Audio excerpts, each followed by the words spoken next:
Agora são 8h21 e fazemos contato novamente agora por telefone com a advogada Tânia Mandarino, ela que é do coletivo Advogadas e Advogados pela Democracia. Bom dia, Tânia. Bom dia, Glauco, me escuta? Agora sim, agora a gente está com contato ok. Tânia, deixa começar aqui a gente fazendo esse balanço, né, do ano de 2019 e no aspecto do sistema de justiça a gente teve um ano bastante conturbado, mas desde a criação da Operação Lava Jato, talvez esse tenha sido o ano em que não só a operação em si, mas o lavajatismo, essa ideologia algo punitivista, mas que também não respeita os direitos fundamentais das pessoas, essa ideologia acabou sendo um pouco enfraquecida. Você concorda com essa avaliação, Tânia? Eu acho que não posso concordar assim, de pronto, Glauco. Acho que tem várias variantes e algumas avaliações necessárias para a gente poder chegar a essa conclusão tão otimista. Eu até te digo que muito antes da Lava Jato a gente teve um mensalão que foi um grande ensaio, né, para essa questão que você está abordando aí.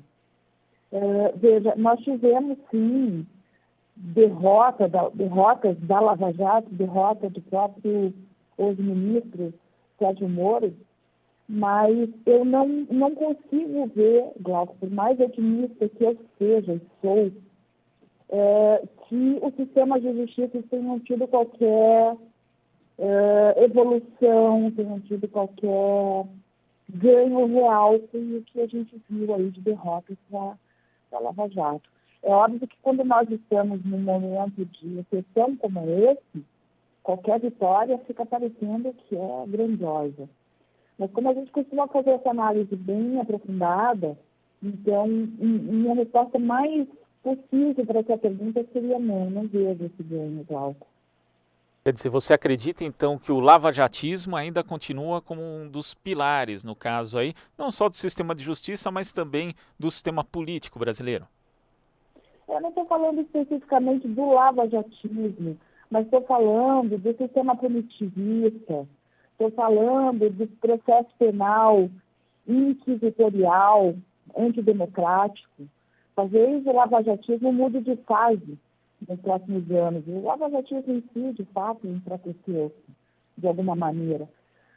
Mas a gente avalia a questão do ponto de vista penal geral mesmo, porque nós temos que falar também, e muito mais, Glauco, dos pretos e dos pobres, a quem o sistema penal se dirige, que não tiveram ganho nenhum.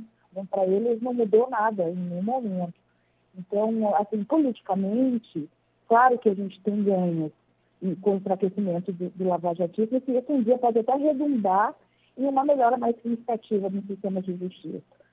Mas a gente não está otimista, não, com relação ao que vem por aí, Glauco, em relação ao processo penal, às questões punitivistas, às questões carcerárias, né, que vão mais além ainda do lavajatismo. O otimismo não chegou, não consegue se instalar aqui. E nesse aspecto da questão do processo penal e do punitivismo que vai além do lavajatismo, a gente teve aí a aprovação do pacote anticrime e a maioria das medidas a gente sabe que tendem aí a aumentar ainda mais o encarceramento em massa no Brasil, né, Tânia? Exatamente, Glauco. Essa aprovação do pacote anticrime que a gente está um pouco assim pessimista, né, a respeito disso que eu falava. Eu vejo advogadas e advogados progressistas, a quem eu respeito imensamente, celebrando com muito otimismo, com muita alegria a aprovação do pacote anticrime. Mas nós fizemos um estudo, antes da gente vir falar com você aqui, junto com alguns membros do CAAD, inclusive com o professor Sotela, que é criminalista, que está em Bangkok hoje, e nos ensinou algumas coisas, né, para a gente poder aprofundar. E o que você começa dizendo aí, que o encarceramento vai aumentar, é fato. A gente teve aumento de pena mínima, que antes era 30 para 40 anos. Teve a questão da progressão do regime, que ficou muito mais difícil. Agora ela vai ter uma escala de pena. Isso vai fazer com que vai aumentando a fração da progressão, que isso resulta, sim, em uma porção de medidas de execução penal fascistas e maior encarceramento, né? E aí todo mundo foca no juiz de garantias, que seria uma coisa maravilhosa, uma coisa linda, que só isso bastaria. E nós não estamos vendo dessa forma, Glaucio. Para nós houve uma falha política muito antes da análise jurídica, da análise técnica. Existe aí uma desaprovação nossa em relação aos parlamentares da bancada de esquerda, que não tinham que mexer na proposta do pacote anticrime e sim rejeitá-la integralmente. Então, a gente tem com bastante preocupação a aprovação desse pacote, até porque enquanto se discute o juiz de garantia como uma coisa boa ou não boa, já tem um partido político, a Associação de Magistrados com ação para derrubar isso, não está se discutindo uma possibilidade que teria que ser discutido, que são as outras questões de fundo. E como você vê, justamente nesse aspecto da questão do juiz de garantias, ou juiz das garantias, como você vê a resistência de algumas associações de classe? A gente viu a Associação Juiz para a Democracia, na verdade, saudando a criação da figura do juiz de garantias, mas outras associações, inclusive, chegaram a ingressar na justiça contra a criação dessa figura. Como você vê essa resistência dentro da própria magistratura, Tânia? Me parece um diversionismo para a gente poder deixar de falar das coisas principais, mas é estranho, né? É meio esquizofrênico até isso. A gente tem Sérgio Moro descontente com a aprovação sem veto de juiz de garantia e tem juízes progressistas, advogados progressistas, e nós não estamos também absolutamente infelizes com a figura do juiz de garantias, né? A gente prefere assim também. Só que o que acontece é que o juiz de garantias, Glauco, precisaria estar incluído dentro, esse instituto, né, que é o juiz de garantias, precisaria estar incluído dentro de uma mudança estrutural no Código de Processo Penal. Nós teríamos que ter um Código de Processo Penal que fosse todo ele articulado para atender essa questão do juiz de garantias. Agora, o que aconteceu foi o contrário. Nós temos um Código de Processo Penal com um viés extremamente inquisitório, fascista, que vem de um Código Penal fascista, e mantiveram a estrutura original desse Código inquisitório praticamente intacta. E fizeram só algumas mudanças pontuais que geraram o que a gente já está chamando de uma caveira de burro, quer dizer, uma coisa que é uma bizarrice. Não foi feita para dar certo, né? A gente tem a existência de um instituto acusatório, que é democrático, como a figura do juiz de garantias, e a gente diz democrático em tese, porque, Glauco, não basta só estar na lei. É preciso fomentar mudanças também dentro do judiciário, dentro das universidades, para que a lei possa ser precedida de uma mudança de mentalidade. E isso demanda capacitação dos juízes, por exemplo. Novas formas de seleção dos juízes, um código de ética judicial muito rígido para evitar abusos de poder e coisas assim como uma mudança na forma como o processo penal hoje é, por exemplo, estudado dentro das universidades. Então, eles incluem a figura do juiz de garantia dentro de uma lei positiva posta e não fazem a transição, colocam isso dentro de uma lei inquisitorial, pegam um Instituto Democrático, põem dentro de uma lei inquisitorial, fascista, e não fazem a transição, né? Essa transição demandaria uma mudança cultural. E a gente achar que com uma lei que institui os juízes de garantia, você vai mudar toda uma cultura inquisitorial, nos parece uma ingenuidade inadmissível. Ou seja, Tânia, quando você fala em mudança cultural, a gente pode prever, por exemplo, mesmo tendo a figura do juiz de garantias, que na verdade um processo vai acabar tendo dois juízes que seguem a linha punitivista, até porque a gente não sabe ainda, não ficou muito explicado como vai ser a designação desse juiz, quem vai designar, quem não vai, ou seja, existe também esse risco, Tânia? Sim, esse risco me parece imenso. E o Dr. Ketela, inclusive, cita que ele teve recentemente no Chile para acompanhar a transição do sistema punitivista, do sistema inquisitório, né, para o sistema acusatório. E o que aconteceu lá foi uma loucura. Os juízes que estavam no sistema punitivista deixaram de atuar no direito penal. Foram atuar no civil, por exemplo, para não atuarem no novo sistema com os vícios que já possuíam do sistema antigo. Né? E dentre essas coisas, né, houve todo um treinamento, toda uma capacitação de juízes. É uma questão de transição e não só de imposição legal, né? Então, sim, tudo isso desemboca numa possibilidade não só de desnaturação do Instituto do Juiz de Garantias, que por si só, né, é uma coisa tão bonita, como de questões muito problemáticas também para os réus, que podem fazer com que a lei fique um efeito bem diverso do que está sendo almejado e celebrado pelos progressistas, Glauco. Certo, Tânia. E ainda nessa questão do balanço, né, de 2019, a gente teve uma pesquisa do Datafolha avaliando aí pela primeira vez o STF, né, e as pessoas ali, 19% dos entrevistados disseram que consideram o desempenho do Supremo ótimo ou bom e 39% acharam ruim ou péssimo. Uma avaliação um pouco melhor que a do Congresso Nacional. Mas qual que é a sua avaliação do trabalho do Supremo Tribunal Federal durante esse 2019, Tânia? Você vai ter perguntas difíceis hoje, Glauco. Oi? Você hoje está fazendo perguntas difíceis. Veja, eu não vou colocar em percentuais, né? Até porque eu correria um sério risco de dar 0% ou 100% de ruim. Nós tivemos, claro, aí alguma coisa que agradou os progressistas, que é a prisão em segunda instância precisa ser colocada como proibida. O que gerou a libertação de presos políticos, de preso político, o maior preso político desse país, que é Luiz Inácio Lula da Silva. Claro que isso mostrou que o STF, de alguma maneira, buscou retomar a constitucionalidade, retomar o caminho da legalidade.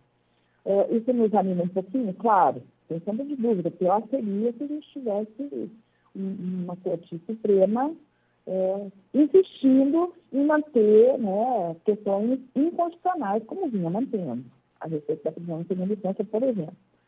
Então, isso sinaliza, sim, para um 2020 com alguma possibilidade democrática. Mas ainda não é o suficiente, igual. O comportamento do Supremo deveria ter sido muito melhor, deveria ter feito determinados enfrentamentos com muito mais rigor, afinal de contas, é a Corte guardiã da nossa Constituição Federal, e o que a gente observou durante esse ano foram diversos momentos em que, no que toca ao Estado Democrático de Direito mesmo, a Corte agiu diferente do que a missão para a qual foi destinada, agindo sempre com bastante constitucionalidade nas questões identitárias e tudo mais, mas no que toca a raiz, mesmo ao cerne do Estado Democrático de Direito, deixou muito a desejar. E tem um aspecto aí do Supremo que às vezes eu fico até um pouco assustado quando vejo pesquisa fazendo avaliação a respeito da corte, né? Porque a gente sabe que tem juízes ali do Supremo Tribunal Federal que são bastante atentos à opinião pública ou à dita opinião publicada, né? Que na verdade é mais ou menos a linha editorial de alguns veículos da mídia comercial. Então isso é importante ressaltar também, né, Tânia? O Supremo não pode julgar simplesmente atento à opinião pública. Claro que ela tem que ser considerada em parte, mas a atenção do Supremo deve ser a lei ao próprio direito, né, Tânia? Glauco, você tocou numa questão interessantíssima que nós temos discutido muito também. O Supremo não pode julgar para a opinião pública, o Legislativo não pode legislar para a opinião pública, e aí o que a gente vê que tem acontecido não é de hoje. Tem um jornalista em Curitiba que está fazendo uma pesquisa muito boa sobre publicidade na Lava Jato, e ele tem uma tese de que a PEC 37, lembra da PEC 37 lá atrás, Sim. que foi rejeitada pelos parlamentares, também pela bancada de esquerda, e acabou dando para o Ministério Público, né, a condição de ser investigador, de ser próprio acusador de investigar, né, e redundou no Mensalão, depois na Lava Jato e em tudo que está aí. Naquela ocasião, me chama a atenção o jornalista, houve uma campanha publicitária terrível, tremenda, inclusive encantada pela Rede Globo, a gente se lembra disso, né? Em mídias sociais e tudo mais. Os parlamentares de esquerda, e eu me lembro com muita tristeza que a bancada do PT, por exemplo, inteira disse não à PEC 37, dando para o Ministério Público essa condição de investigar,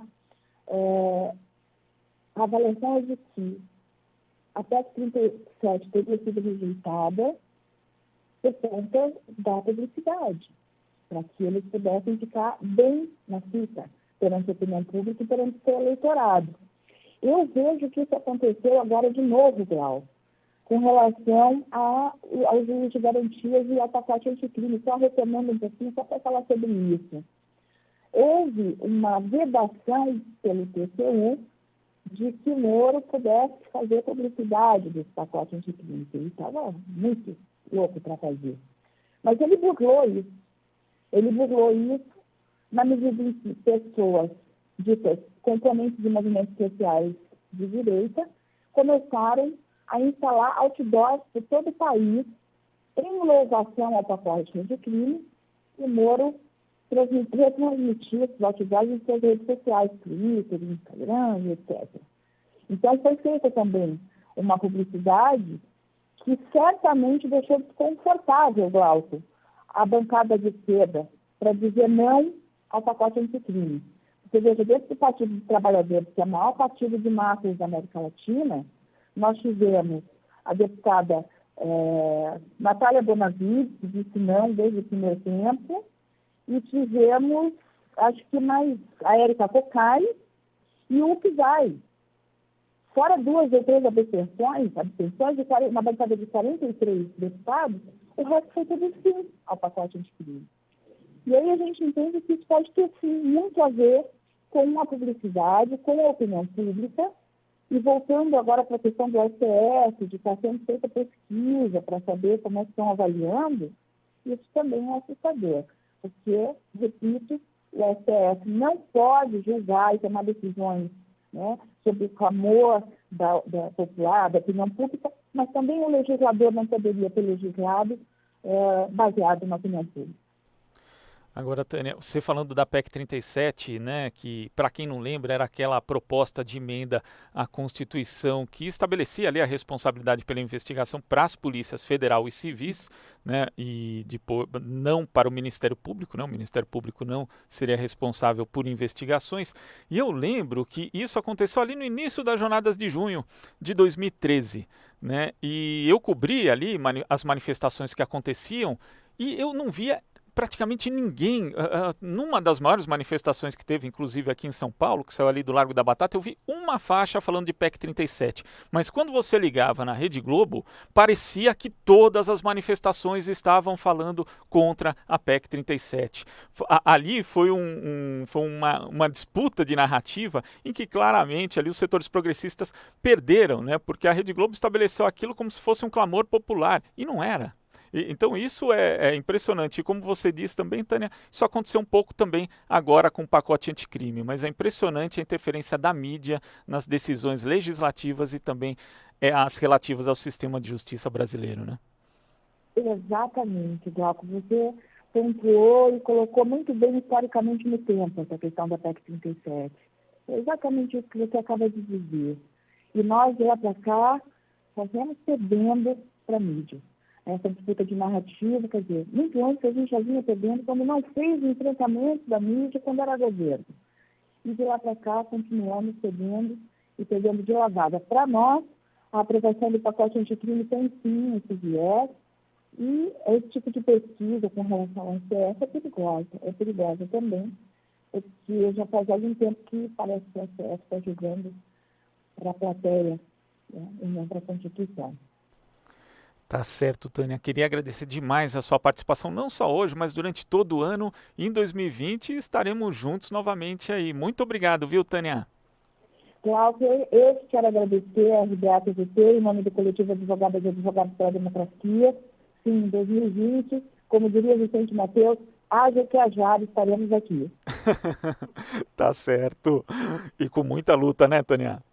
Sempre, Glauco. Parabéns pelo trabalho de vocês, de passar a notícia de forma isenta, verdadeira, transparente. A gente é muito fã do trabalho de vocês, viu? A equipe toda aqui da Rádio Brasil Atual da TVT agradece e um grande 2020, Tânia. Para nós todas e todos, um abraço. Abraço. Conversamos aqui com a advogada Tânia Mandarino, do coletivo Advogadas e Advogados pela Democracia.